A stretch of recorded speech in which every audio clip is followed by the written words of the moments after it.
Sa mga nagtatanong kung paano ko sineset up yung aking camera 360 dito sa motor ko, ito lang yung gamit ko mga boss, Telesin dual clamp mount, ayan. Ito yung sample footage niya mga boss, ayan, diba? Ang nagustuhan ko kasi dito, napakadali lang niyang gamitin. Ikaklamp mo lang siya ng ganyan, ilagay mo yung camera mo at goods na goods ka na. Halimbawa, wala kang bracket, pwede mo namang ilagay dito sa side mirror mo, bossing. Basta siguraduhin mong matibay yung side mirror mo. Ganito yung itsura niya kapag naka-mount dito sa side mirror natin mga boss.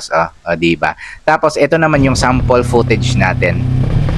Diba? Napaka-solid. Pwede mo rin siyang i-mount dito sa likuran mga boss, sa grab bar, diba? So ganito naman yung view kapag dito siya naka-mount mga boss. Diba? Achieve na achieve. Para kang may sariling drone sa likuran eh. Ang nagustuhan ko pa dito, naro-rotate siya. So pwede mo siyang i-adjust depende sa anggulo na gusto mo. Luwagan mo lang siya ng ganito.